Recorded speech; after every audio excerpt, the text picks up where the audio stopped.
is everybody? Don't do that. That sucks. Well, screw you, Instagram. What's going on? I don't know. I don't know why it won't let me, but it's not letting me. So unfortunately, we are not on the gram. She does not have less pain today. She does not. It's still there. The pain is still there, you guys. Yeah. But you know what's frustrating? Neve, who I adore, as you know, who's been through this, he's like on week 9 or 10 at this point. And he totally has been relating to me about the pain. And he's all proud of me because my extension and my flexion is like really good, apparently, for this point of recovery. But it's not doing me any good if I can't walk and we still have pain. So so he's like, you're a total rock star. And I was like, but I don't feel like a rock star. Yeah. Anyway.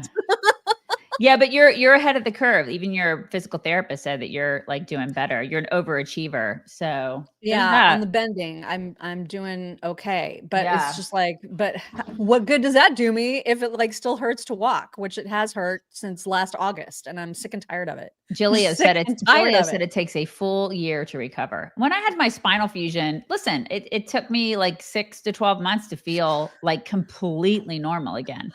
Now you're doing things and you feel normal, but to feel like to forget about the surgery, it takes a good year to forget that you had it. So yeah, don't rush. That's okay. Oh God. It's good. All right. I'm sorry. She's not a patient person. She's not a patient. No, person, you guys. And that's what he keeps telling me. You gotta have the patience thing. And I was like, that's the part that I don't have. I don't have any of that. No, none of that. So anyway, all right. Thank you, everybody. Everybody's like, be patient. You'll get there. Okay, if you say so.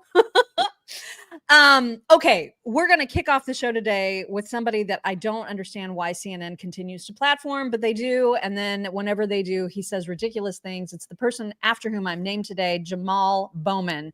He was on Abby Phillips' show last night and said the dumbest thing. Specifically, he said that there's a reason that disease rates are higher in Black communities. And the reason... I'll just let him tell you. The reason why heart disease and cancer and obesity and diabetes are bigger in the Black community is because of the stress we carry from having to deal with being called the N-word directly or indirectly every day. What? Okay. I mean, a few things. This is real life. You guys. First of all, everybody stop talking. He like shut down the conversation with that, which is like, because that's what playing the race card does. It's intellectually lazy. And I always tell my kids that if somebody, does that in conversation, it's because they have nothing else. And it really did. Like that whole panel just shut down. They were just like, oh God, we don't know what to do. We don't know what to do here. But what makes white people obese and have diabetes and cancer? Is it being called racist every day? Maybe it's white guilt. It's probably the guilt or something. I don't know. Wow. He wasn't done though. And he offered proof of the, the kind of racism that he's talking about. Here is his example. Right. I just want to chill. I just want to not. I was walking down the street the other day. Some white dude, bald head, he looked me, called me a piece of shit to my face, said, I'm going to get what's coming to me. Why I got to deal with that, dog? In Yonkers, New York. Well, can I tell you something? I'm not making that up. Stephen Miller needs to remember. He's not making it up, you guys. Maybe it's not having anything to do with his skin color. I was going to say. That he's a piece of shit. Right. It could be. And we're called names all the time. And I mean, I don't have diabetes from it. It's like, you know what I mean? Like people call us. You did have a stroke though. You did. See? Too many instances of the C word, I guess. That's what it is. It's too many instances of that. That's what caused it, you guys. That's what caused it. That is what it was. Just cannot, you guys. Do you guys have your beach towels ready? Do you?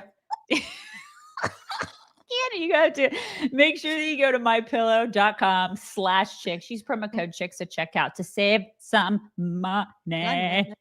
Get you some towels. They're thirsty. They're thirsty, are. just like Mock. They're thirsty, you guys. Get some cute beach towels. Do it. Also, oh my gosh, check out our socials. I mean, maybe not Instagram since it's not appreciating us today and cooperating, but yeah, I just can't get on. We are on Instagram. I mean, you can check out all of our socials at chicksontheright.com/links. That's where all the things are. And then please subscribe to this podcast. Have you done that? If you haven't done that, what are you doing with your life? What are you doing? That's the way you can really support us, is by clicking subscribe and then telling your friends, especially your liberal friends. We really welcome them to the fold. Subscribe to this podcast, please. Please do it. Thank you. Melissa was just asking, are we still on Instagram? I mean, yes, technically we are supposed to be, but for whatever reason, we're not today. I don't know why. It just didn't take. I don't know why, but it just didn't happen. All right, let's move on. We obviously talked about the New York City mayor election, primary election results from yesterday, and there's still a lot of chitter chatter about Zohran Mamdani, or is it Mamdani or Mamdani? Mamdani is what I'm going to call him.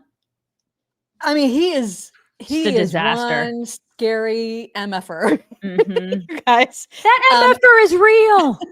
You know it's scary when Eric Adams is looking like really, really good right now. You know what I mean? Like, we're all like, wow, I hope Eric Adams pulls this out. So Eric Adams was on with Fox and Friends yesterday to talk about Mamdani's victory, and he called him a snake oil salesman. Here's what he had to say about Zohran. Socialist. He wants to freeze the rent. He wants city-run grocery stores, social workers to replace the police, because that's going to help. He wants $60 billion of debt fund for affordable housing. He wants free buses, no cost for childcare, baby baskets for newborn, and a $30 minimum wage. Oh my God! Vote for this? He's a snake oil salesman. He will say and do anything to get elected. Think about this for a moment. He wants to raise 1%. He wants to raise tax on 1% of New Yorkers' high-income earners. As the mayor, you don't have the authority to do that. You know who has the authority to do that? An assemblyman, which he is. He wants to do free buses. He could have done it at assemblyman. He doesn't understand the power of government and how you must making sure you improve your economy, raise the standard of living. And this is what we've done in the city. And I'm looking forward to being on the campaign trail. Now, Cuomo did say he hasn't ruled out whether or not he's going to run as an independent, which means he would be on your ticket. He would run against you. Which that's a scary prospect. We'll talk about whether or not that's true. But yeah, there's a part of me that's like, let him, get there, let him get elected, and then use New York City as a case study for the rest of the country as to what not to do. There's a part of me that believes that. But then I look at California and I don't think that's going to work, because people are dumbasses. They're complete dumbasses. They're dumbasses and they're lazy. Socialism incentivizes laziness. People look at that and they go, I want Big Daddy to help me. Yeah. And they put their hands out and they just want government to help them in every stage of their life. And by government, they mean the American taxpayer. They put their hands out. They're idiots. I mean, what was it? 43% of New York Democrats chose this anti-Semitic tax and spend idiot. I mean, this guy is a defund the police, just total socialist is what this guy is. And then after they did it, they're like, let me go Google what socialism is. They don't know. They have no idea what this guy is capable of and what he's going to do. They're just like, I want free shit. And he said we're going to have free groceries and rent freezes, and it's all such nonsense. But the people, the idiots buy it. And you know who is actually buying it is the white liberal rich women. Totally. They are the worst thing ever for American culture at large. Yeah, deliver us, God, from white liberal women, please. Right? They're just awful. The absolute worst. Ann Coulter tweeted about what needs to happen. She said Andrew Cuomo and Sliwa need to drop out and rally around Eric Adams. It's the only hope. According to Nate Silver, quote, it helps Mamdani that Adams, Cuomo, and Sliwa will all be running on similar law and order themes. Polymarket gives Mamdani a 75% chance of winning the general, with Adams getting most of the rest of the pie, which means she's right. Like, if Cuomo and Sliwa do drop out, maybe there's a chance that, New York City will not be faced with a complete and total commie. And now, you know, obviously some of the policies that we've already heard are one thing, but like the people that actually voted for him again were over $100,000 earners.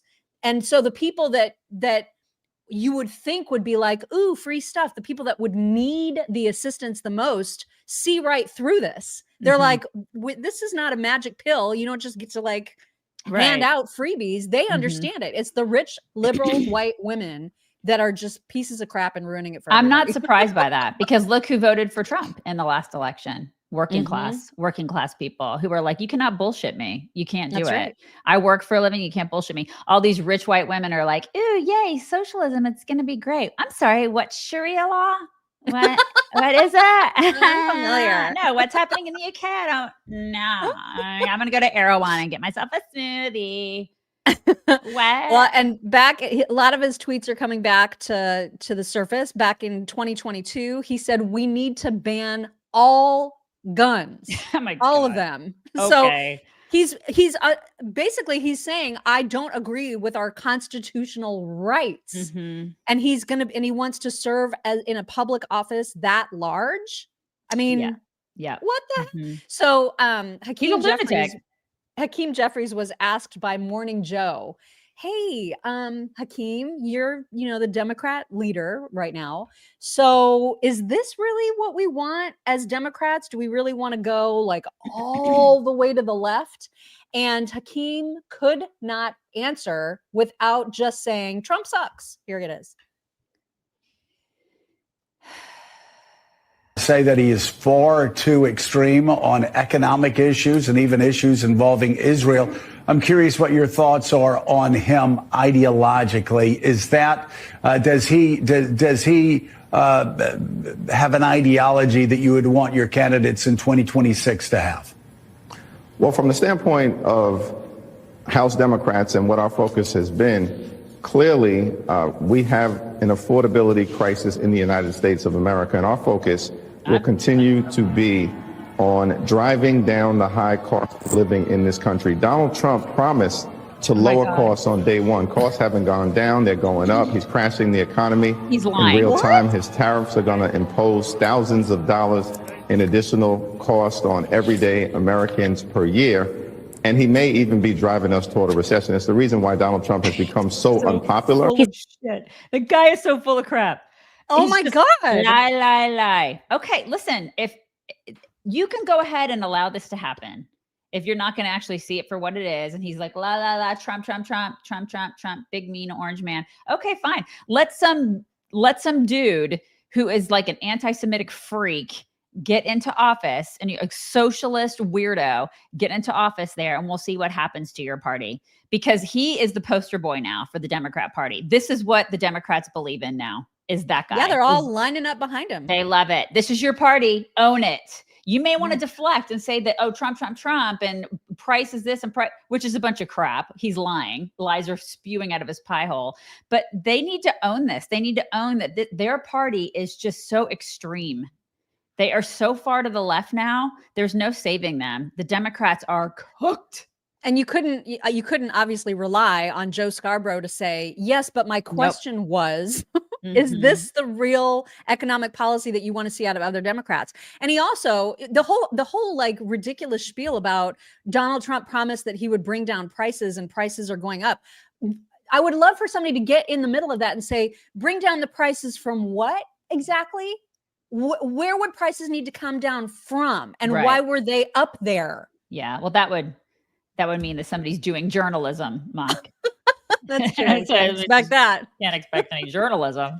This is what leads us to drink. Right. Coffee. Oh my gosh, you guys. Good. I love my blackout. You guys have your blackout. Love the blackout. You know what I love too is I love all their bundles and I love their swag. I got the cutest camo hat. I keep it in my car. I wear it like all the time. In the afternoon, I live in my hat. And I have a gajillion hats, but my new favorite is this camo hat I got from Blackout. I need to show it to you guys, and I don't have it with me. I'll bring it tomorrow. But it's the cutest. They have really cute swag, really cute stuff. So you should check it out. You can go to blackoutcoffee.com/chicks, and you can use code chicks at checkout for 20% off your first order. They have really great, strong coffee. My favorite is the dark chocolate. I also love the medium roast, which is Morning Reaper. And then they have blueberry crumble, which I love. I don't know what Mock's favorite is. I'll have to ask her. But they do small batches, precision roasted. It's shipped fast, ethically sourced, very highly caffeinated, which I need. I personally need. So there's a flavor for everybody. You guys need to check them out at blackoutcoffee.com/chicks. Use code chicks to get your 20% off. Do it. It is strong coffee. It'll never sell you out. Mock, what is your favorite? Do you have a favorite? I do love the blueberry crumble. I think you do. best. I know. I didn't think I was going to like it. I love it. You guys need to try it. They have really great flavors and great swag. Check it out. There's a lot more I have to try to make that. There's like decision. that cinnamon toast something. Cinnamon. Also very, very good. Yes. God, it's like a treat. It's so good. Yeah, it is. The women on The View were seemingly divided about Zohran, and Sarah Haynes was the one that was like, oh my God, he has the most brilliant ideas ever. And everybody else, like everybody, even Joy Behar, they were like, well, aren't the rich people going to flee? I mean, like they were kind of trying to be reasonable, but Sarah was absolutely wild-eyed with excitement. Check it out. That is so brilliant. He's going to tax the billionaires. He actually said he wants to raise the corporate tax. Who, the mayor? The primary, the Democratic primary one. He said, I'm going to can't tax them federally. He can do city tax, but they'll move out of New York. If you raise the corporate tax rate in New York, you're going to kill a lot of businesses that are but you know what? The bottom line is billionaires need to stop making tax write-offs and make the country their contribution. And they need to pay their damn taxes. Yes, but I'm saying that he said the way he's going to fund his freeze on rents in New York City is by taxing wealthy corporations and a flat tax for the highest 1%. What about owners? She's breathless. She's breathlessly excited over this guy. She's right. God, she's like losing her mind. She's like, he's so hot. I really love the Zohan. Wow, that's crazy. Okay, we'll see how it works out for you. We'll see. And we'll see. Again, it's more of the same, like billionaires need to pay their fair share, paying the fair share.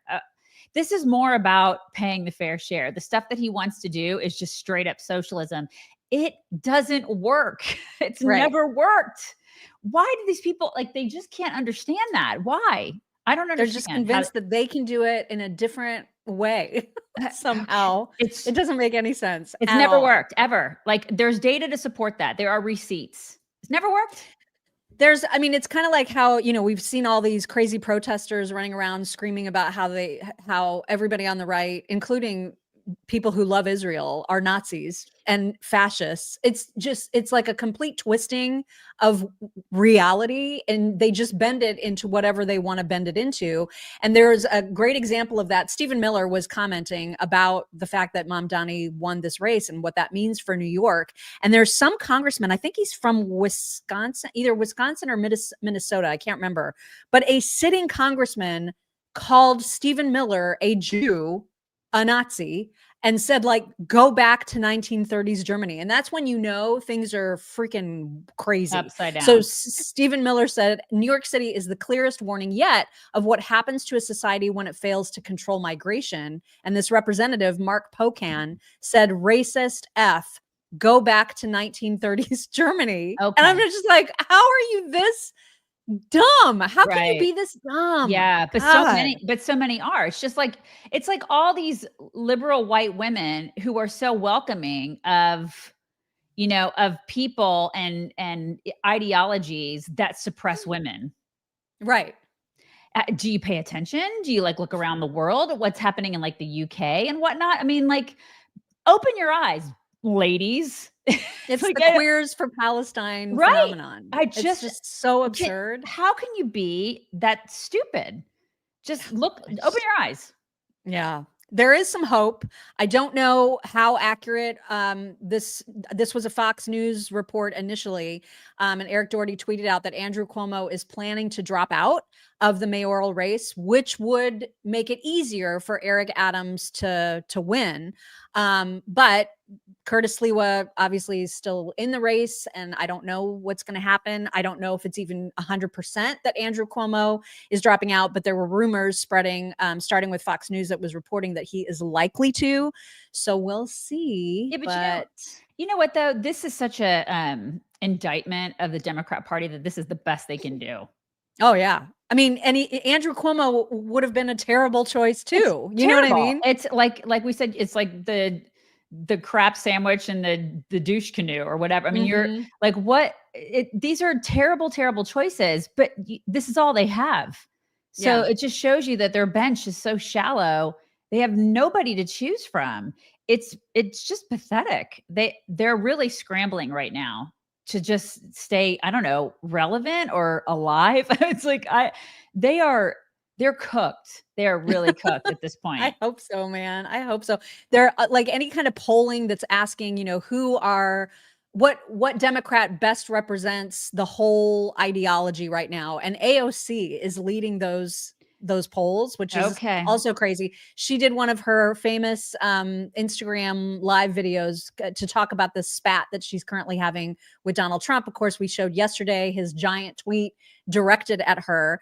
And she's just so stupid and such a liar. Even the way that she characterizes the precision strikes that took place against Iran this weekend, calling them randomly bombing countries. She's just awful. Take a look.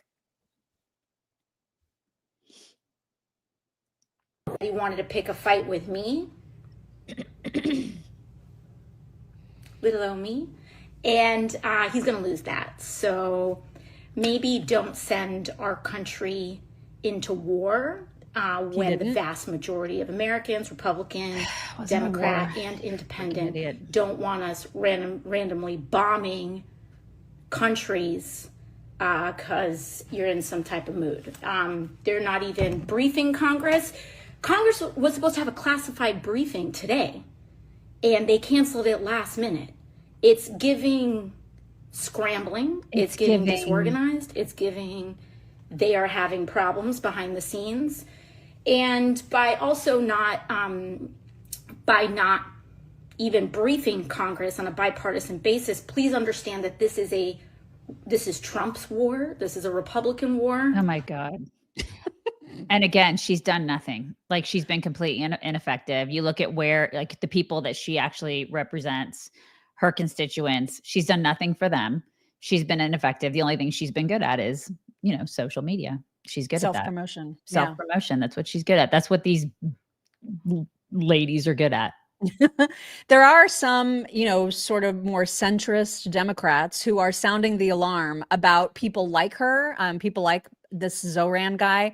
And one of those people, now granted, he's got some skin in the game because, of course, Andrew Cuomo is his brother, but Chris Cuomo was sounding the alarm bells about AOC on his show. Here it is. Our left is actively embracing people who are the enemy. Pro-Hamas, people who chant globalize the Intifada, the Palestinian uprising characterized by over 130 suicide bombings? Really? And I'm not picking on AOC. I respect her success in developing a following. I just think that she's killing her party. She is a deranged form of Democrat. And I'm pointing her out because she's at the top of the food chain.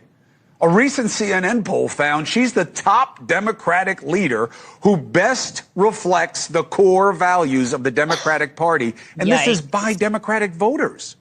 AOC is popular because extremism drives social media and magnifies minorities. Pissing people off pays off. But radicals keep missing the rational majority. AOC and the radical left are the party of 20% when the country is the other 80%. Everything that she represents is a fringe fascination. And that is what that party has become. And this is a wake-up call. You will not get back to where you want to be by abandoning everything that the majority finds reasonable. I'm like, Chris, welcome to the party, pal. Right? Took you long enough, didn't it? Yeah. Now that you see that, like, that side doesn't pay, are you going to come to our side? Or like, what is that? I don't know. Like the whole COVID thing with him, everything with him. He's not that I condone violence on this show, but seriously, it's like, now you're going to start talking shit about AOC. Okay.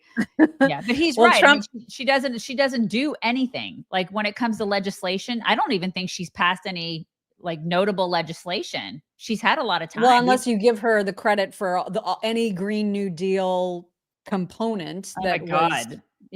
like regulating cow farts. Is that something that would be notable or something she could be proud of? No, but just anything else. She's really, really good at social. Yeah. Trump obviously wanting to weigh in on the New York City mayoral race. He had a couple tweets that you can read. Here they are. Oh my God. Okay. It's finally happened. This is so small, Mock.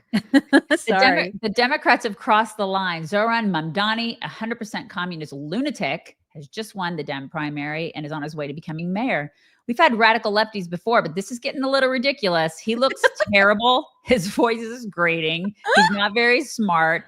He's got AOC +3 dummies all backing him. And even our great Palestinian senator crying, Chuck Schumer is groveling over him. Yes, this is a big moment in the history of our country. He's not wrong. Here's another one. I have an idea for the Democrats to bring them back into play. After years of being left out in the cold, including suffering one of the greatest losses in history, the 2024 presidential election, the Democrats should nominate low IQ candidate Jasmine Crockett for president. And AOC +3 should be respectively vice president. And 3 high-level members of the cabinet added together with our future communist mayor of New York City, Zohran Mamdani, and our country is really screwed. I think it's a great idea. I think it would be awesome if Jasmine and AOC were the presidential ticket. Oh my God, can you imagine? It'd be fantastic. I would love it. I know that you are afraid of that. Like there's a party that fears that because there are a lot of really stupid people in this country, but it would be fun to watch that. It would be something. It would be fun to watch. We would have so much fun here, wouldn't we, guys? It would just be so much fun. And I would love watching JD go up against either AOC or I don't know who would be the front runner. I'm assuming it'd be AOC, but that would be super fun to watch those debates. Oh my gosh, that would be a trip. And anybody against Jasmine, anybody. I mean, come on. Zohran is also one of those people who wants the city to not cooperate with ICE. And so Tom Homan was asked about what that would look like if he indeed wins as mayor. And Tom's answer was absolutely perfect. As always, here it is. I promise. It's coming. Here it comes. It's coming. Oh, I have to press play. That's the problem. That would help. Another one, Tom Homan. This new socialist mayor candidate, he hasn't won yet, but he won the Democratic primary, Zohran Mamdani. So he's saying, I mean, this is incredible. He's vowed to kick the, quote, fascist ICE out of New York City. Okay? So how do you intend to deal with that? Because I would guess there are going to be a lot of criminals and Iranian cells and whatnot in New York City. The job's not done there. What do you say to this guy? Good luck with that. God, it's going to be so fun to watch. He's going to kick the fascist ICE out of New York City. Again, they just have this whole totally upside down view of actual reality. It's crazy. It's crazy. This is why we need wine, you guys. This is why we totally need wine. And just in time, you guys, look at that. Look how beautiful those bottles are. Just in time to celebrate Independence Day. Republican Red Winery is introducing the Old Glory collection. Look how beautiful they are. It's a limited edition 4th of July bundle. There's 3 Republican Red wines. I love the graphics, you guys. I really do. Emerson the Elephant, too. They have one of those dressed as Uncle Sam on some of the bottles. It's an awesome gift for a great 4th of July centerpiece or for a gift. You can give it to somebody. Seriously, everybody loves wine, you guys. We were supposed to do a wine tasting. I know we had mentioned that to you guys probably like a month and a half ago, but it didn't happen because of scheduling stuff with Republican Red. So we're going to be doing that hopefully in the next couple months, and we will keep you guys posted on that. But you can go to republicanred.com today and join the wine club. You can get savings doing that. Use code CHICKS. You can get $5 off your order, and it's valid on both bundles and individual bottles. Wine, you guys. Visit republicanred.com today. Join the wine club. Bundle and save. Use code CHICKS for $5 off. Do it. Do it. All right, let's talk about Daddy Trump, shall we? Who's your daddy? He had quite a visit at NATO, and the NATO chief actually referred to him as daddy in this cute little moment. Big fight, like two kids in a schoolyard. You know, they fight like hell. You can't stop them. Let them fight for about 2-3 minutes. Then it's easier to stop them. And then Daddy has to sometimes use strong language. You have to use strong language. Every once in a while, you have to use a certain word. I mean, I love it so much. Dad's gonna come in and throw a couple F-bombs around. I think Gen Xers and Boomers understand this. The people who are into gentle parenting are like, oh my God, I'm so hurt by this. I don't think you should use that. And it's totally different than what the Democrats have been doing so inauthentically. I mean, like when Trump threw an F-bomb yesterday or the day before yesterday, he was doing it out of clear and true and authentic frustration. When the Democrats go around going, what the F is up with this, Eric Swalwell? Or when they just toss out, when like people that would never ordinarily toss out F-bombs do it, you can feel and you get secondhand embarrassment. It's so cringy and it's so inauthentic. Right. And when they all start doing it at once, then you know it's like, oh, you've gotten your marching orders. Right. And it's totally different. It's theatrics. It's all just like kabuki theater. Yeah, you're just being ridiculous. And it is totally cringe. With him, it's a dad. It is a dad. It's a dad getting irritated with his kids and saying, all right, enough. Enough of the horsing around in here. I'm throwing an F-bomb down. Everybody start behaving. And you know what? The kids start behaving because dad got to this level and he was like, he's done. He threw an F-bomb down. I mean, this happens, you know, and also NATO needs to remember who pays the bills. You know, I think they definitely do at this point. It went very, very well from that regard. But of course, people could not let this part go. The whole daddy reference was like the talk of the town. And there was one reporter in particular who went after the NATO chief, first of all, saying, why are you praising him so much? And here's how that went. From Sky News. Hello. The language that you have used when talking to Donald Trump has been notable because of its flattery. Today you called him daddy. Oh my God. You sent a text message to him that was gushing with praise. Is this the way that you feel you have to act when doing business with the US president through flattery and praise? Isn't it a bit demeaning and doesn't it make you look weak? No, I don't think so. I think it's a bit of a question of taste, but I think he's a good friend. And when he is doing stuff which is forcing us to, for example, when it comes to making more investments. Would you ever think that this would be the result of this summit if he would not have been elected president? Do you really think that the 7 or 8 countries who said, yeah, somewhere in the 2030s we might meet the 2%? We've now all decided in the last 4 or 5 months to get to 2%. So doesn't he deserve some praise? And when it comes to Iran, the fact that he took this decisive action, very targeted, to make sure that Iran would not be able to get his hands on a nuclear capability, I think he deserves all the praise. She needs somebody that she can call Big Papa, and then she'll understand. She could not let it rest. And so then when Trump was at the podium, she also asked him about, what's up with like you being called daddy? And here Trump is just being like super Trumpy about it. Mark Rutte, the NATO chief, who is your friend, he called you daddy earlier. Do you regard your NATO allies as kind of children? No, he likes me. I think he likes me. If he doesn't, I'll let you know. I'll come back and I'll hit him hard, okay? No, he did it very affectionately. Daddy, you're my daddy. Do you regard your NATO allies, though, as kind of like children, and they're obviously listening to you and they're spending more, and you're obviously appreciative of that, but do you hope that actually they're going to be able to defend themselves, defend Europe on their own? I think they need help a little bit at the beginning, and I think they'll be able to, and I think they're going to remember this day. And this is a big day for NATO. This was a very big day. They took it. One of the gentlemen said, you know what? We've been trying to raise the rate for 30 years, he said, 20 years, from almost the beginning. And he's been there for a long time. He said, until you came along, it never happened. What you did is amazing. It's been sort of an amazing day.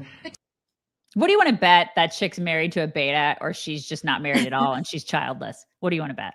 That's a pretty solid bet. I'm just putting that out there. I mean, I could be wrong, but I would put some money that I don't have on that bet. Yeah. I think that's a pretty good bet. Now, the chief of NATO was also in a sit-down interview later where this once again came up. And so he attempted to sort of clarify the daddy comment. And here is how he did that. Hey, Mark, will the US stay with us? And I said, that sounds a little bit like a small child asking his daddy, hey, are you still staying with the family? So in that sense, I used daddy, not that I was calling President Trump daddy. Yeah, he was talking about it like in the third person, like you were the daddy. That's basically what he's saying. And good dads are good at reminding kids who's in charge, that kids are not in charge. That's what good dads do. If you are in a relationship where you have a significant other that does that, this is not like foreign to you. You know what I mean? It's just whatever. It's just so the whole thing that was taking up so much oxygen was hilarious. Well, it also it shows you where we are in society now. Like that's such a foreign concept for her that he stepped up and he's like, this is such a weird thing for her to grasp. It just shows you that this is such a foreign thing for, I guess, liberal white women. It's just like, I'm sorry, that's so foreign for you. It's not foreign for me. I don't think it's foreign for you. My husband would come in and he would be like, let me go ahead and remind you kids who's in charge. I'm okay with that. Well, another big talk of this entire presser was, of course, all these questions coming from reporters about the extent of damage that the B-2 bombers did over the last weekend. And so, because initially, of course, there was this leaked low confidence report saying that maybe the damage wasn't as destructive as everybody had thought it was. And Trump was not having it. There have been now all kinds of intelligence agencies coming out. In fact, I know at 8 o'clock this morning, Pete Hegseth was supposed to be holding a press conference about everything that they have discovered since the bombings took place. But this was a huge, huge topic at NATO yesterday. And as Trump began to take questions, of course, everybody's hand went up. And then he started just mocking the press hilariously before he was taking their questions. Here's a little example. Have any questions, please? Wow. That's a lot of questions. Who's a nice person? Oh, you're not a nice person, but I'll let you ask one. Go ahead. What's he going to ask? He is not nice at all. I know him well. Thank you, Mr. President. Yeah. Thank you for taking the time before flying home. You just said you believe the conflict between Israel and Iran is over. What makes you so confident it is? And what do you do if it isn't? Because I dealt with both, and they're both tired, exhausted. They fought very, very hard and very viciously, very violently, and they were both satisfied to go home and get out. And can it start again? I guess someday it can. It could maybe start soon. They have fought a hell of a war. They fought very hard. I think the war ended actually when we hit the various nuclear sites with the planes. And I just hope you people can give these pilots, these are the best pilots in the world. They're the best shots in the world. They call them shots. That's what they are. And wait a minute. And I just hope you can give them the respect they deserve, because they came home to fake news. And like, oh, gee, there was hardly any damage. The things are decimated. Yeah, exactly. That was Ed O'Keefe, by the way, from CBS News. Just they're all they all suck. They all suck. And Caitlin, what's her name? Caitlin Collins. Caitlin Collins. Right. She also wanted to ask a question, and he was like, "Oh God, there's fake news CNN." But she did get her question, and here's how that went. Oh, fake news CNN. Oh yeah. Here we go. Wait till you hear this question. You should really say how great our soldiers and our warriors are. She should. I think everyone appreciates our soldiers and our warriors. I do have two questions for you, Mr. President. You just cited Israeli intelligence on these attacks. Earlier, you said U.S. intelligence was inconclusive. Are you relying on Israeli intelligence for your assessment of the impact of the strikes? No, this is also Iran made the statement. And it's also, if you read the document that was given, that Pete can talk about if you'd like, the document said it could be very severe damage. But they didn't take that. They said it could be limited or it could be very severe. They really didn't know, other than to say it could be limited or it could be very, very severe. And you didn't choose to put that because it was very early after. Since then, we've collected additional intelligence. We've also spoken to people who have seen the site, and the site is obliterated. And we think everything nuclear is down there. They didn't take it out. Okay. And speaking of the Israeli intelligence, from the prime minister's office, they said the devastating U.S. strike on Fordow destroyed the site's critical infrastructure and rendered the enrichment facility inoperable. We assess that the American strikes on Iran's nuclear facilities, combined with Israeli strikes on other elements of Iran's military nuclear program, has set back Iran's ability to develop nuclear weapons by many years. The achievement can continue indefinitely if Iran does not get access to nuclear material. I mean, the left is going to continue to poo-poo it. Yeah, this is, I mean, and why is that their goal? Like, what kind of the same reason that socialism and having, you know, Muslim ideology here in the United States is? I can't explain that to you. I don't know. I don't know why. The same reason they want men in women's locker rooms. I don't know, Mock. I don't know why. Yeah, like what's the opposite of a cheerleader for the country? What's the opposite of patriotism? A crap spreader. They're like the seagulls that just go around and crap on everything. I don't know. They're awful. I mean, it's like they just want to downplay every good thing because it's Trump. Yeah. And you know, I'm beginning to think that no matter who it is in office, they'll do it to them too.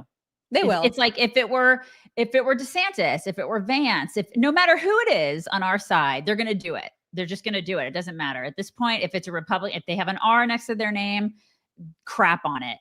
Yeah. I mean, if your natural inclination is to want to diminish what the country is doing, like you got to check yourself. You know what I mean? They won't. There is no self-reflection or self-awareness in these people. None this at all. Is why we need like a visual and audio palette cleanse. And this is why we are super stoked about partnering with Angel Studios. Yes. Look at you. God, that was really good.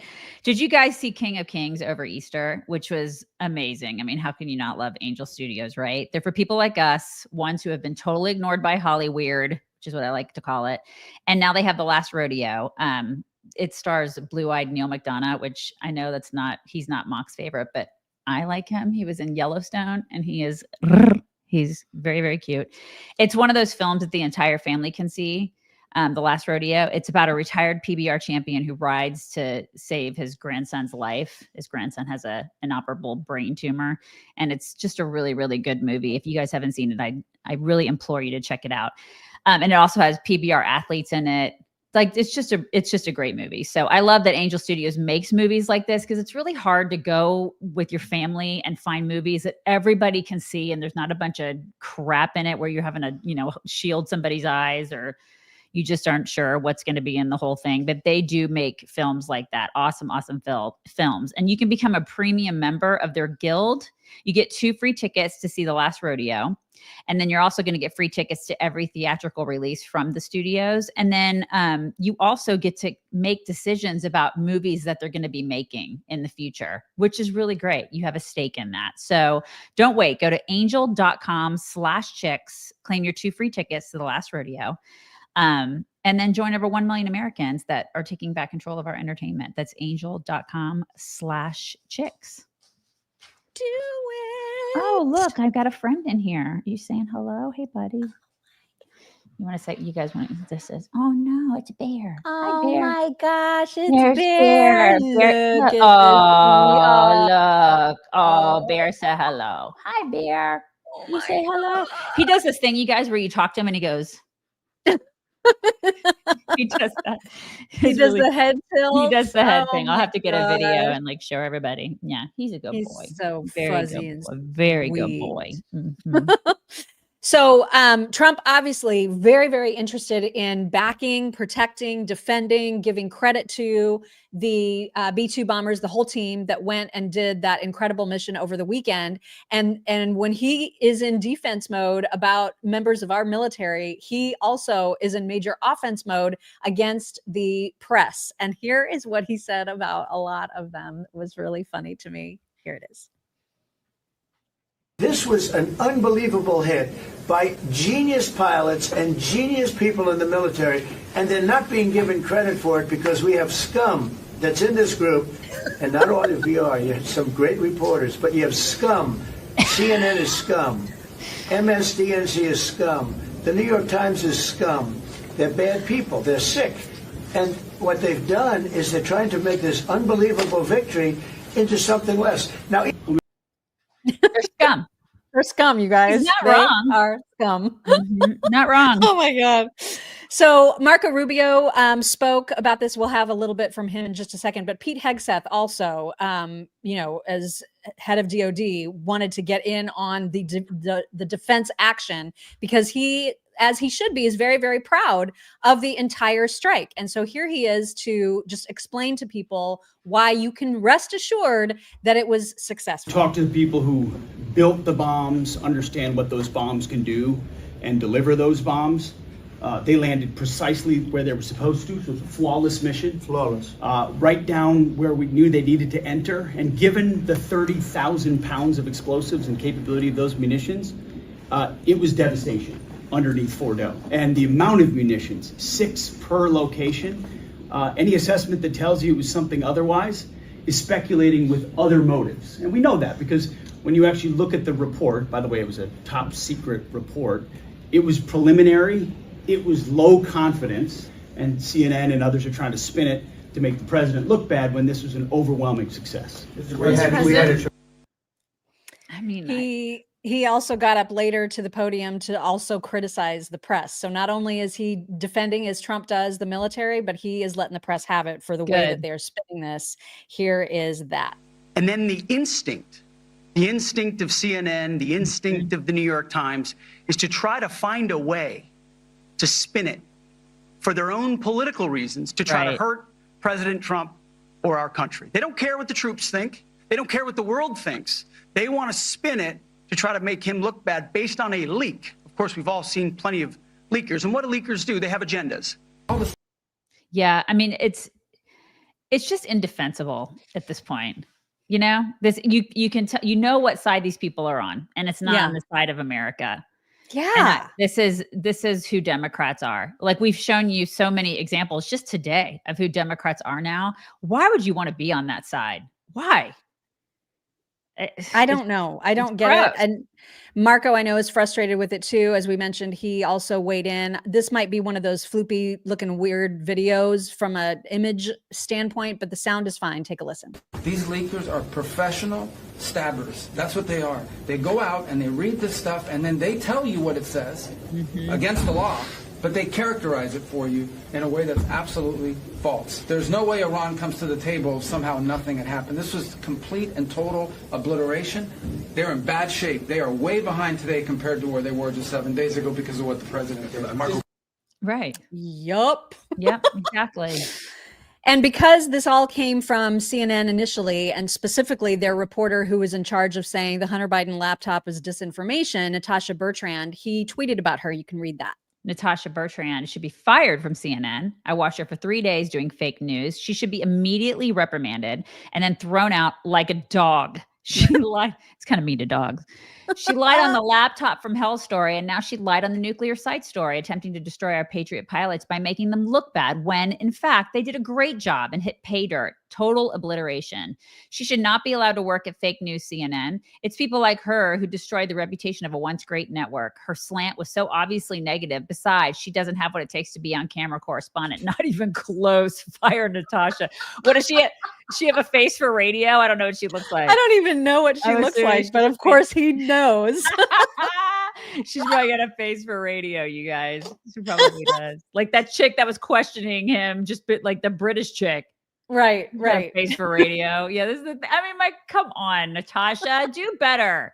Do better. Well, of course, CNN doesn't care. And so they responded to Trump's tweet with a statement of their own defending her. And here you can read this one as well. God, they're all so small today.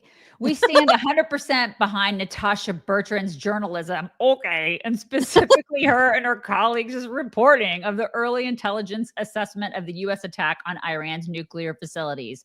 CNN's reporting made clear that this was an initial finding that could change with additional intelligence. We have extensively covered President Trump's own deep skepticism about it. However, we do not believe it is reasonable to criticize CNN reporters for accurately reporting reporting the existence of the assessment and accurately characterizing its findings, which are in the public interest. That's why you suck, CNN. That's why you don't understand your own spin. You don't even see it. Right. You have no self-reflection. You're not doing actual journalism. That's why you suck and everybody hates you and you're tanking. And that's why alternative journalism is literally shadowing you. So good luck with that. Good luck sucking and tanking. Good luck. Well, and now because there was this leak and we don't know who is at fault for it, now the Trump administration is taking steps to stop delivering super classified intel to members of Congress because they want to figure out who's leaking before they give them more information. Here's a little story about that. A little ditty. So we got some breaking news here. This comes from our producer, Pat Ward on Capitol Hill. A White House official confirms to Fox that the Trump administration plans to limit sharing classified information with Congress after someone leaked that internal assessment of Saturday's bombings of Iran's nuclear facilities. The suggestion, I mean, if you were to read between the lines there, is that the leak came from Congress. Unbelievable. I mean, can you blame them? Just says, yeah, this is the thing. It's just, wow. You can't blame them. No, I can't. No, you can't. And Karoline Leavitt, obviously furious about this leaker too, promising that there is going to be an investigation, that person is going to be found, and there's going to be some consequences. There better be. Here's Karoline. Bits and pieces from a leaked top secret intelligence report. And by the way, I understand the FBI is investigating who was the source of that leak because it's an illegal leak to CNN. And this is the same fake news CNN reporter who wrote the story alleging that the Hunter Biden laptop was Russian disinformation, which we know is one of the greatest political hoaxes this country and the American public have ever seen. And that CNN story does not change the facts. There was a total and complete obliteration of Iran's nuclear facilities. And because of the president's strike, because of the precision of our United States military and this perfectly executed mission, Iran no longer has the capability to produce a nuclear weapon as imminently as they did prior to the strike. The American people and the world should be grateful for that, and it's disgusting that CNN and the New York Times are disparaging not just the president, but our brave men and women who helped conduct this highly successful operation. And what kind of consequence could the leaker face? They should go to jail. Yeah, they should. Yeah, they should go to jail. And you know what? A lot of people here are saying it's like Jasmine Crockett. I wouldn't put it past a Republican to do that. I'm serious. Listen, there are like rhinos in there. There are just some jackholes all over the place. I don't trust anybody.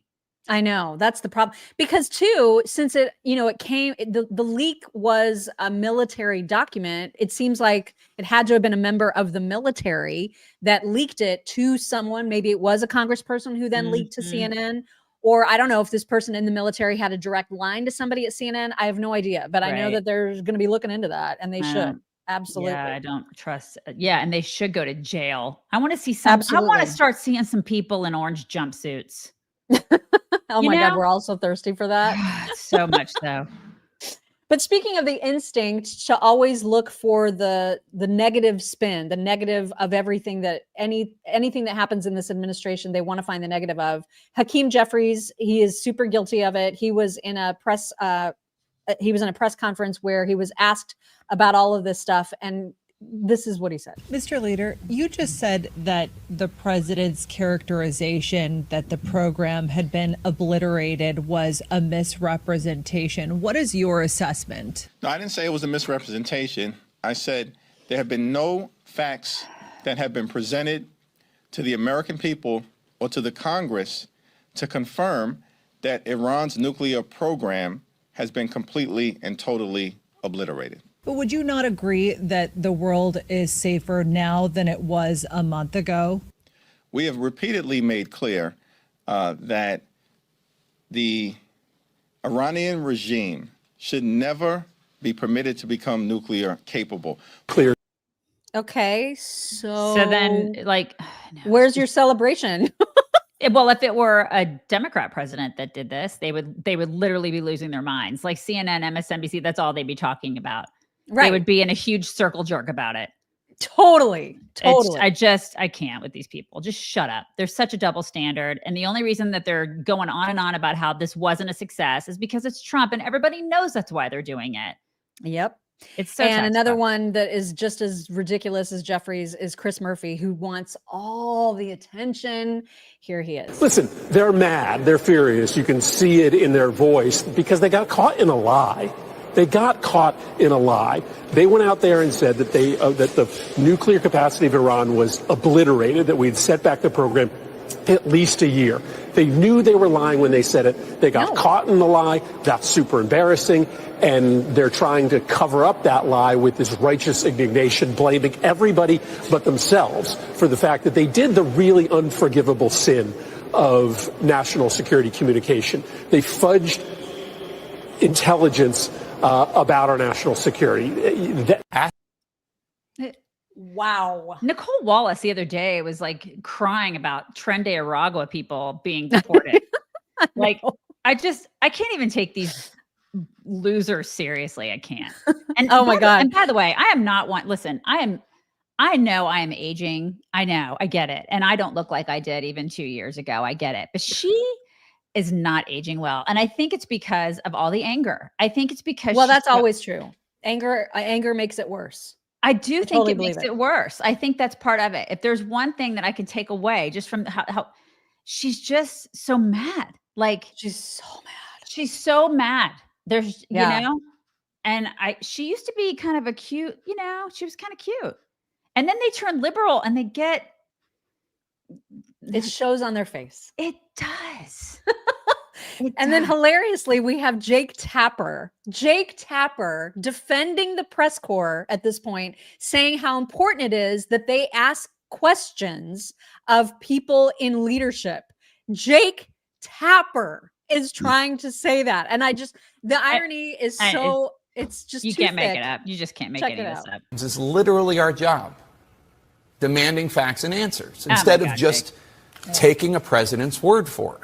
I can't just shut the F up. Is this real life? I can't. Is this even real? It's not. These MFers aren't real. Shut up, Jake.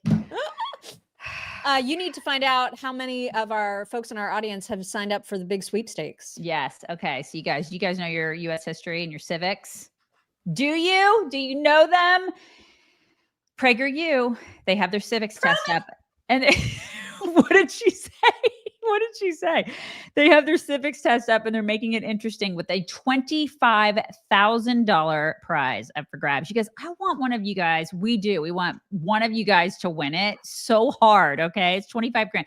You just need to pass the quiz. You're going to automatically be entered if you pass the quiz. It ends, I think, June 30th. It ends June 30th, which is Monday. Time is ticking. Most Americans cannot name the 3 branches of government. You guys, can you do that? Can you do it? Like, tell me in the comments. I know him. You guys know him. What is she doing? But the left says that they're the intellectual elite. I beg to differ. I think we actually are. We just don't flaunt it. And understanding how our country works isn't just trivia. It's essential to our republic. So, you know, if you've never heard of PragerU, it's like Dennis Prager. He's completely awesome. It was founded in 2009. You guys can go check it out. No purchase necessary. The sweepstakes ends June 30th. You must be a U.S. resident. You can go to PragerU.com/chicks. Go check it out. Go take the test. You guys win the 25 grand. It has to be one of our people. Do it. Do it. I was saying, prove it. Like anytime you were like, do you know your civics? Do you know your civics? Prove it. That's just in the background doing it. You guys, prove it. Okay, so I know you've been complaining about the tweets being really small. They are. You haven't seen nothing yet. Who's tweeting small now?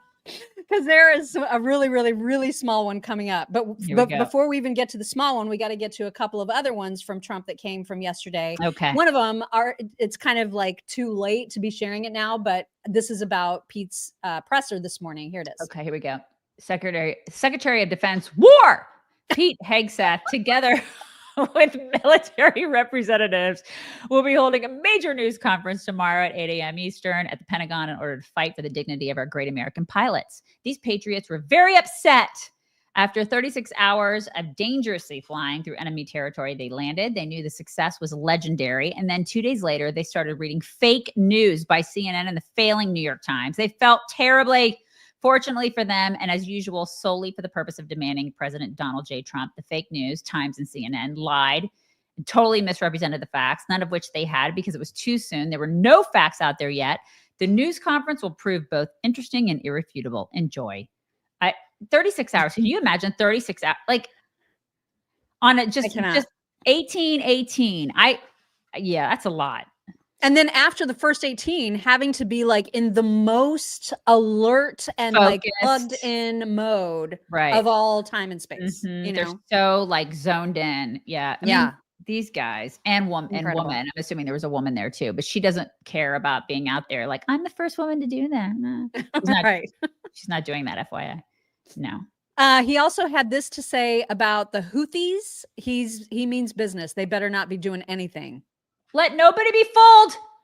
The hundreds of attacks being made by Houthi, the sinister mobsters and thugs based in Yemen who are hated by the Yemeni people, all emanate from and are created by Iran. Any further attack or retaliation by the Houthis will be met with great force, and there is no guarantee that the force will stop there.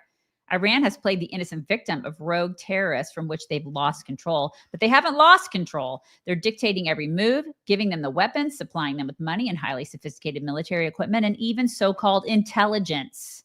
Every shot fired by the Houthis will be looked upon from this point forward as being a shot fired from the weapons and leadership of Iran, and Iran will be held responsible and suffer the consequences, and those consequences will be dire. Donald J. Trump, President of the United States of America. Thank you for your attention to Thank you for your attention to this matter. So it's just, that's a little jarring, especially for the people who are like, we cannot get involved in this war any further. People are going to read that and be like, oh, damn, that means if there's any kind of strike from the Houthis, then we're in. That, I'm sure that's how a lot of people could interpret that.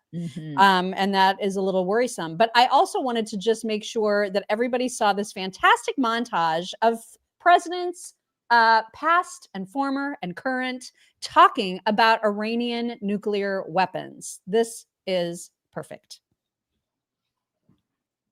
We work to counter Iran's efforts to develop nuclear weapons and missile technology. Iran should not have a nuclear weapon. Period. I have stated that Iran will never be allowed to obtain a nuclear weapon.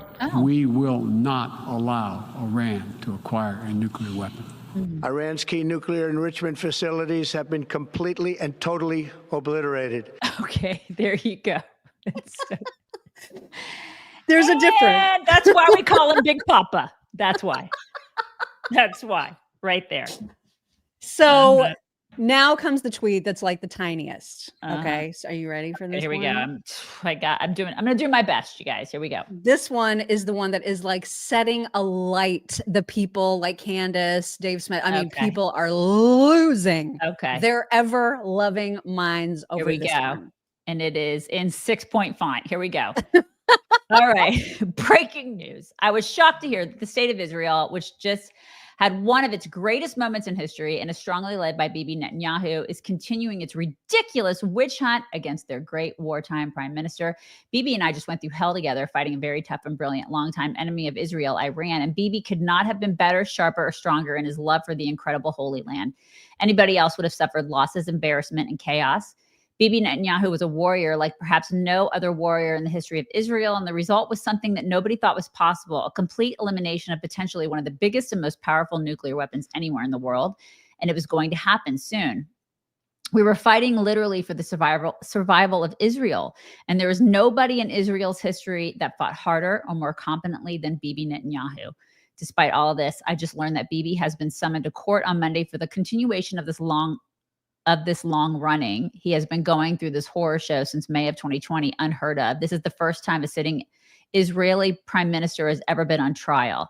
Politically motivated case concerning cigars, a Bugs Bunny doll, and numerous other unfair charges in order to do him great harm. Such a witch hunt for a man who has given so much is unthinkable to me. He deserves much better than this. And so does the state of Israel. Bibi Netanyahu's trial should be canceled immediately, or a pardon given to a great hero who has done so much for the state. Perhaps there is no one that I know who could have worked in better harmony with the president of the United States, me, than Bibi Netanyahu. It was the United States of America that saved Israel. And now it is going to be the United States of America that saves Bibi Netanyahu. This travesty of justice cannot be allowed. Oh, damn. so Candace's head exploded. Oh my God. I ran to her feed. Her other knee. I can't even run. She's going to need another knee because she ran so hard to those. I ran so quickly. Going over there. Right. Oh my God. I had to see what she said. What did she say, Mom? She was measured, I will say. Okay. But her response was to say, what's especially tragic about the statement is that he isn't just gaslighting the American people here. He's gaslighting the Israelis as well. Oh, okay. And then her BFF Ian Carroll had this to say. This was actually before Trump's tweet, but it was disgusting nonetheless. He said, Israel is a terrorist state conducting a genocide. Here we go. Yeah, here we go. I can't. And then Andrew Tate, who's also mixed up with this. All of yes. Oh, and we just he's a good guy to get right all the commentary from. Right. He said, pro-Israel will destroy all conservatism. It's an indefensible position that plays into the hands of the left. People will vote for anybody who doesn't bend to Zionists. NYC is proof and just the start. Until conservatives drop the parasite, they will be continually wrecked. Wow. These people are vile. Are we interviewing the lawyer that it's like going against Andrew Tate pretty soon, aren't we? Isn't that happening soon? I think that's happening next month. Okay. Yeah. I just thought I know. I probably shouldn't mention that, but I felt like mentioning that now just to remind everybody that he is in fact on trial for really horrible things. He's disgusting. I mean, this whole sort of cadre of people that have just decided to be anti-Israel they're so gross.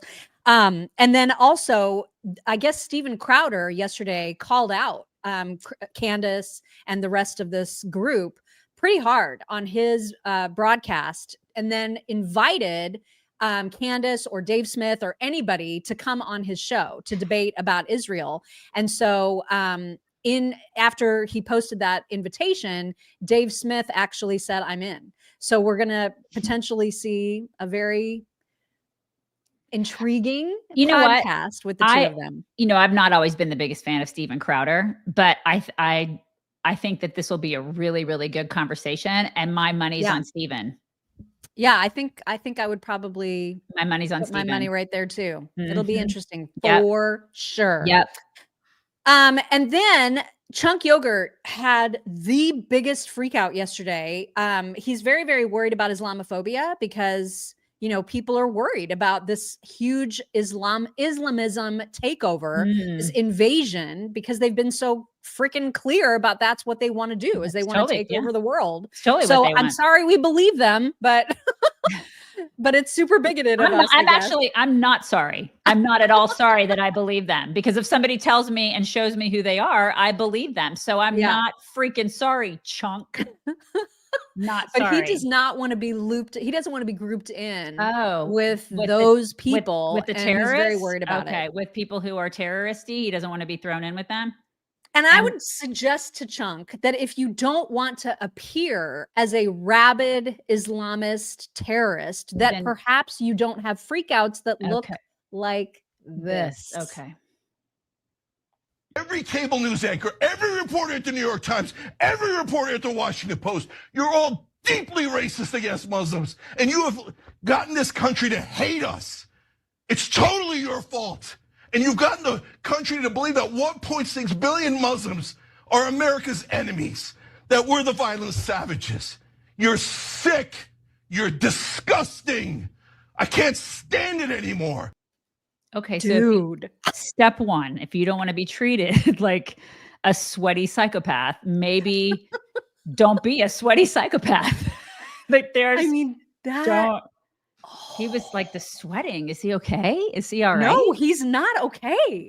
Clearly. Like, God. He's not okay. Get a fan or something for that guy. Like, He's not well. He's not well. And there's a lot of people that were not well who decided to invade the Capitol yesterday. It was like an insurrection all up in there. Yeah, they're super mad about the big, beautiful bill. And here is what that looked like. Playing out moments ago, demonstrators protesting the big, beautiful bill being arrested on Capitol Hill. The video shows protesters being removed by U.S. Capitol Police. Police have cleared the protesters out of the Capitol building. But we'll keep an eye on this just in case anything else shakes out. We'll keep an eye on it just in case more people bust into the Capitol and don't get arrested like they did on January 6th. What? I'm sorry. How was that not an insurrection? It was super peaceful, though. I don't know if you know. It was super peaceful. Okay. Yeah. All right. Just kind of like really cars burning and stuff. It's just because totally fine. That's what I do when I feel peaceful is I burn some cars. That's what I do. I don't know about you guys. In other headlines, we have a new lawsuit. The Trump Department of Justice suing Tim Walz and the state of Minnesota for providing discounted tuition for illegals, which is obviously a blatant viation of federal law. Okay. So that's happening. Look at his face. Look at his. I don't condone violence, but like this face. There's something about his face. Well, he looks like he's a cartoon. Like he doesn't look like an actual human. He is a caricature of a person. He is totally. Great news on the voting front. There was a big worry that Wisconsin was going to be doing some redistricting of its congressional map. And apparently the Wisconsin Supreme Court has shut down those attempts to make that happen before the midterms, which is very, very good news indeed for Republicans. So that is a good piece of news. Okay. And then there's another piece of good news in that Linda McMahon announced yesterday that there's going to be a whole ass investigation into California, and they're continuing to allow men into women's sports. Here is Linda. Well, I can announce, today, Ainsley, that the Department of Education has found that the state of California, the Department of Education, and their interscholastic sports federation is in violation of Title IX. We are giving them 10 days to remedy that situation. We have remedy for them, but if they do not comply within 10 days, then we will refer this to the Department of Justice. It's pretty awesome. But I'm looking at this and I'm like, imagine the time and the money that we have spent on this absolute insanity. Just think about when we were in high school. This would have never happened. We would have never kowtowed to people who were, let's just face it, mentally ill. Because that's what so many of these people are. They're just mentally freaking ill. And we're kowtowing to such a small percentage of people who just need help. And we're telling them, oh no, you are a girl, when they're not. You can play. You can go into the women's locker room when they shouldn't be. When we, back in the day, we would have just been like, get the F out of the women's locker room. And everybody would have agreed about that. And look at the resources that have been thrown at this, like the time and the energy that we have put into this. It is just, to me, it is just madness what we have done. It's madness where we are. Crazy. It is. It's absolutely nuts, but good for her for standing ground and following through on this. I think it was yesterday that we played that little clip of Neera Tanden, who had given testimony behind closed doors about her role with the auto pen and all of that. There's a bunch of aides that have been asked to come and testify. Also, Jill Biden's chief of staff, who apparently had like all the power, is refusing to. And so Representative Comer said Anthony Bernal, Jill Biden's so-called work husband, is now refusing to appear before Congress tomorrow. Just yesterday, we heard from our first witness, Neera Tanden. Bernal is running scared, desperate to bury the truth. I'm issuing a subpoena to compel his testimony. Well, there we go. We're gonna hear from him no matter what. Got to talk to the work husband. So that is happening. And then we'd also mentioned that there had been like 16 arrests of Iranian nationals by ICE in just the last several days. And that number is climbing, thank goodness, according to Bill Maluzhin. ICE has arrested 130 Iranian nationals across the U.S. in just the last week, and 670 of them are currently in ICE detention as the Trump administration is really starting to ramp up efforts to find them due to obvious security concerns. Which is all very, very good. They're totally fascist, Mock. They're such a bigot. Oh my God. Oh my God. Yeah. How about Jasmine Crockett take in some of those people? Yeah. You're welcome to have them. You can have all of them, Jasmine. You got a big enough house, don't you? Your salary pays for a big ass house out there in like northern, was it North? Does she live in North? I know she doesn't live in South Dallas. She probably doesn't live in South Dallas. She probably lives in North Dallas in like a nice swanky little neighborhood. She can take in some of those guys, can't she? Yeah. We'll see. Doubtful. But speaking of Jasmine, that's a very good segue into the fact that she, bowed out of that leadership role in one of the committees. Robert Garcia is the one that's in charge, and he's made it very clear his whole world is going to be focused on leading investigation into the corruption of Donald Trump and those who seek to harm the American people. Okay. Well, good luck with that. Because Americans aren't sick of that shit at this point. Right? Did you not learn anything from the 2024 election? These again, with the no self-reflection, keep doing it. Keep doing it. Keep calling us racist, keep demonizing working class people. Keep doing that because you're going to keep losing. Ridiculous. And now on to sports. So this is actually a few days old, but we just haven't had time to get to it. And it's about an ESPN reporter saying, just in passing to like her fellow sportscastery people, something like, hey, we can disagree. Isn't that what makes America great? And apparently that was super triggering for everybody around her. And in fact, it caused the producer to say in her earpiece, apparently, you need to apologize for even tangentially saying something that Trump has said. And here is what it sounded like in real time. Disagree with you. They do. And I disagree with them. And that's fine. That's what makes America great, right, Pam Ward?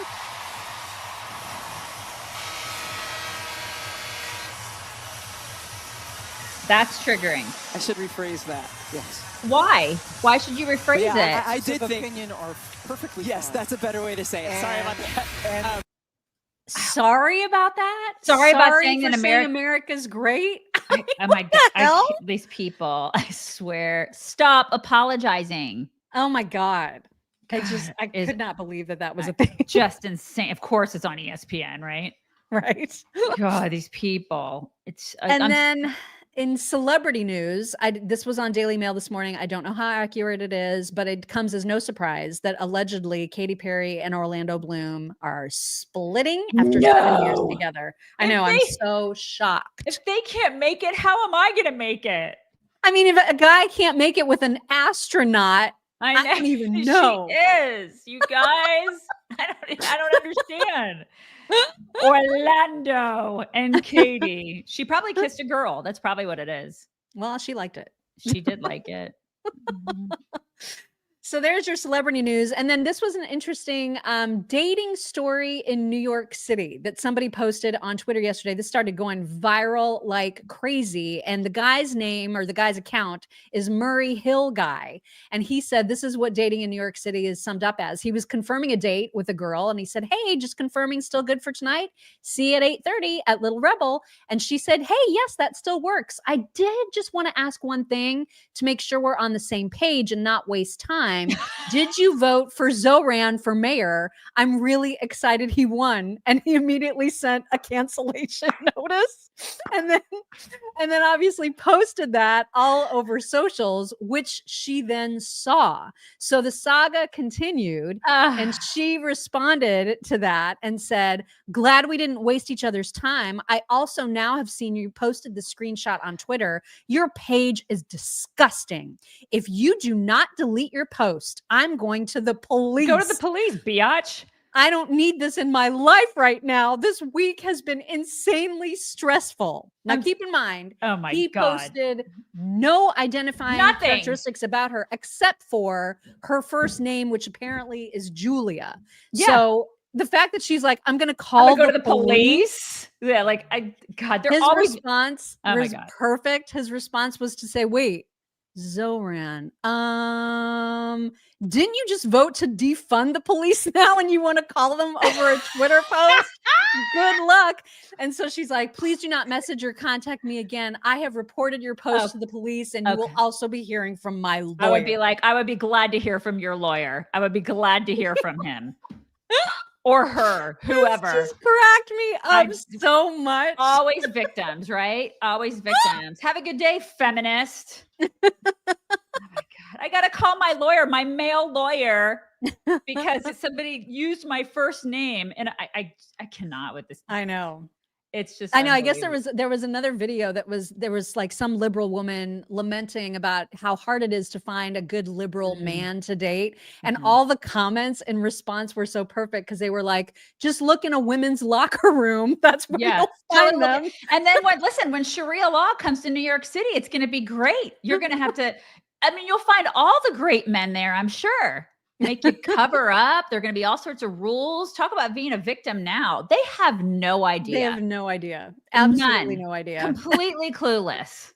I know. It's absolutely hilarious. One more thing before we get to talks, and that is that there is a new summertime COTR shirt, thanks to our friend Carrie, at inreallifecreations.etsy.com, or you can just scan that little Cody thing that's on your screen right now. This is her summer shirt of the chicks. Super, super cute. So you can grab one. inreallifecreations.etsy.com. All right, we're going to kick off my Pillow Talks with the coolest thing that happened to somebody ever. And I'm just going to let them describe it. This is what they said. Kelly Paxian said, "What in the wildlife horseshoe just happened? As someone who works in the safari industry with my biz Adventure Lust Travel and has spent a lot of time with wildlife, I know the rules of wildlife etiquette. But with some sightings, you just have to read the situation and the encounter will play out on its own terms. This moose of all moose came swiftly up to our vehicle, and we never could have anticipated him sticking his freaking head in. And by that point, I was so shook and didn't want to startle him by moving the vehicle, seeing as his neck was inside." And then she went on to say, "We both felt it was best to let him carry out the interaction and did not so much as exhale the entire time. He was very calm, curious, intrigued on his morning mission. I think he was first licking the salt or moisture off the vehicle and then was interested in the warm air coming out of the vent. There is still moose saliva on my door. Would not recommend doing this at home, but my God, what a time to be alive here in the Canadian Rockies." And so now with that set up in the background, watch this amazing encounter. What a beautiful animal. Oh my God, he's so gorgeous.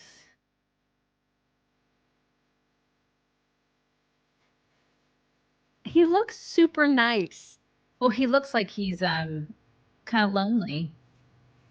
He's like, "Hey, what's up?" Oh, he's just so beautiful. I mean, he's all the way in that car. Yeah, he's gorgeous. And she's obviously in the driver's seat filming. He is. Yes. I'm sorry, he's in the driver's seat filming. You'll see him at the very end. He's just sitting there like trying not to move or breathe or do anything. I love their fuzzy antlers. What a beautiful, beautiful animal. Isn't that incredible? I would be losing my mind. How would you not pet? I would be like, "Come here." I wouldn't. Oh I would be doing I'd be doing exactly what he's doing. You just sit and let them do their thing. Just so neat. He's like, "What's going on? You got any treats in there? What are you doing?" It is Candy. I would have all the treats. Magnificent, I would have all of isn't them. he? And then he's like, "Okay, I'm gonna go on my merry way now. See you later." Look at his. I don't know. It's just the greatest thing. I do need a moose, don't I? I do. Oh my God. I don't think moose could handle the Texas heat. I think they're more cold weather animals. Yeah. I don't think they can handle the 104 degrees out here. I don't think they could do it. I would just be like, "I will give you all the Cheetos, all of them." Just precious. I just love big, that. Beautiful animals. Speaking of Cheetos, here is what it looks like. I totally relate to this guy. You know, when you start like a cleaner eating plan and how you get all gung ho at the very beginning. And then as each day passes, you like slowly I last like 6 hours and then I'm like, I need an Oreo. I can't. Okay, then you will also relate to right. this. I can't. It's so me. It's so me. But by hour 7, I can't. It's like drowning in Nutella. Just absolutely menopausal women in eating clean is like oil and water. No. Nutella. Nutella's life. Oh, so good. Life. All right, I know we got a Venmo this morning from Marilyn Air, who said, "Good morning, chicks. Does anyone else see Tehran resemblance between Zohran and Zoltar from the big movie?" Yeah, we talked about that. Yeah. Like when we first played Zohran, we were like, he looks exactly like Zoltar. He is that same the same guy that gives you a fortune and you're like, this is the dumbest fortune ever. Yeah. Right. And then from the Ball Pit crew yesterday, Mr. Gruffy, who's one of our mods, said, "Happy birthday, Mock. Love and hugs from the Ball Pit crew and friends," which was very sweet. So appreciate that. And now you.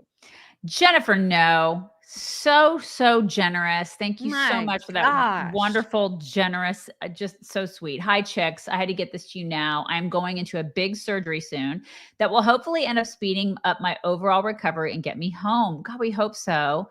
I have a 50-50 shot at it. Thank you both for essentially saving my life in March. And thanks to the community you have generated for giving me a family to belong to. I love you all. We love you, Jen. And we're all praying for you. Everybody pray for Jen. Thank you so much for that. Robin Dye, we need a COTR national convention in Austin. Well, we're doing a meet and greet next April of 2026 in Fort Worth. So maybe that will be close enough, right? And That's basically our national convention. That's our national meet and greets. Right. Our meet and greets. We do like one a year. And so that'll be the one. And so just kind of mark your calendars for April 2026. Brian Brumley, Bowman only said that because Scott Jennings, I don't do it like her, wasn't there. Wasn't there to smack him down. It's probably right. Oh my God, I would have loved for him to have been imagine? I know. Like, he would have actually been the only one talking. Leah Shalek, I hate leftist Democrats saying raise taxes on billionaires. It will never work. Trump told us in the first Hillary debate, legal loopholes, raise taxes on a rich guy, and he'll just put more in a legal loophole and avoid it. It's true. Yep. So right. Janine Klimt, thank you for that super sticker. Robin Dye. Kate Mann Collins. Check that jawline. It's true. I know. Dylan Mulvaney and Caitlin Collins. Same person. Same person. T Media and Publishing. Can you imagine on 9/12/01 telling a New Yorker that 24 years later, they would choose a candidate for mayor who supported the people responsible for 9/11? Yeah, right? Right. You're so right. Those New Yorkers would have thrown you in a padded cell. So true. God, 24. How we forget, how they forget. Inger Denny, with regards to the leakers, they should each give out a different story and see which gets leaked. That way they only know the guilty parties. Teresa Raimundo. So what we know about 2028, Chris Murphy, Gavin Newsom, Cory Booker, and Wes Moore will be running for president. I mean, good luck. Probably Pete, Mayor Pete. I'm sure will be in that for mix sure. as well. They got a Mayor Pete with his beard because he's really manly now after he chest feed. Right. Robin Zecca, thank you for that super sticker. Teresa Raimundo to chunk. Like 10 minutes after 9/11, there was a whole wave of people whining about how to stay measured and not to blame the poor Muslims. So true. I remember that. I mean, this is the thing. A lot of us are old enough to remember that. Robin Zecca, not to brag, but I passed the PragerU test. Thanks to teachers who taught me civics. Yeah. And now you could win 25 grand. We hope you win it, Robin. Right. Yeah. You don't have to stay if you don't want to for this, but I have some major thank yous to give out because checked the mailbox yesterday and people were so kind for my birthday. But also I'm wearing this shirt. This is one of the many amazing things that Daisy got me. And I've been drinking out of this amazing South Carolina mug. And then she also got me that picture right there, that picture frame, which I just love. And then like other like earrings, South Carolina earrings, and this like amazing little what do you call it? Like a spatula. What do you call the thing? It's like a spoon rest. Yeah, yes, exactly. Like the a spoon rest. right. Another t-shirt that I absolutely love. I mean, this pill, like so many amazing things. We spoil each other on our birthdays. It's the only time we ever buy each other things is on our birthdays, and that's what we do. We kind of I don't know when we started doing that, but we just kind of started doing that years ago. It's always been a thing, always. I don't know. Yeah, we just sort of brain shared and just started doing that years ago. We don't do Christmas or anything like that, but we always get each other birthday treats. So though. And I hope you had a good birthday. I know it sucked this year. I didn't have a good birthday. That was the best part. Honestly, that was the really best part. It was so much fun opening that because seriously, it was like I was going through it going like, if there was a store designed for just me, everything in that box, that would have been the store. Like I would have been like, I will have one of those and one of those and one of those. Well, I hope you had a good birthday. We love you. I love you. Thank I know you. you love Thank birthdays. you. And next year is going to be better. We're going to rock it out next year. You're going to have a new me. There were so many people who were trying really hard to make it a good birthday. And I want to just recognize all the folks that sent cards, Debbie Evans, Kathy Wills Burns, Dave and Kelly Wiseman, Via, who sent me a get well card that had a Starbucks gift card in it. She sent a Father's Day card to Ron that had an Arby's gift card in it. She did that to Greg too. Yep. Carolyn Everett, Brenda Wilson, thank you guys so much for the cards. And then Paula Johnson tried to send me flowers that weren't accepted at the UPS store, but I appreciate the sentiment. I told her, please get your money back because you don't need to send me flowers. It's so sweet, but you don't have to do that. And then amazing gifts. Doug Wegner sent me some ice cold like freezer packs, like for my knee. Oh my gosh, that's so nice. So sweet. Gloria got me an amazing bouquet from Cookie Bouquet, and I'm going to be chowing down on that stuff this afternoon. Melissa gave me these really cool, like handmade keepsake notes that you can give to people. It's not like stationery because it's more like almost business card size, really pretty notes, and then pens that go with it. Super cute. So nice. Karen Ann Stoner gave me a very patriotic little towel to hang in the kitchen for 4th of July. And then Via sent me an America t-shirt and an amazing University of Georgia blanket. Love. And so thank you to all of you for thinking of me on my birthday. Really appreciate it. And like I said, next year you'll just blow it out next year. It'll be great. I hope so. It'll be a great year. So. Yeah. At least you have your other health and you're in a beautiful new home. Yes, this is a good place to recover. It is a great place to recover. You could be recovering in Indiana and you're not. That's true. I would not want to do that. Yeah. So everybody, we're bringing it in. You guys, hope everybody has a wonderful Thursday and we will talk to you tomorrow. Bye, y'all. Hello, beautiful people. This is the Chicks on the Right's Indian correspondent. Thank you for watching or listening. Be very sure to like, subscribe, and ring the bell to stay up to date on all of their delicious content. Okay, thank you. Come again.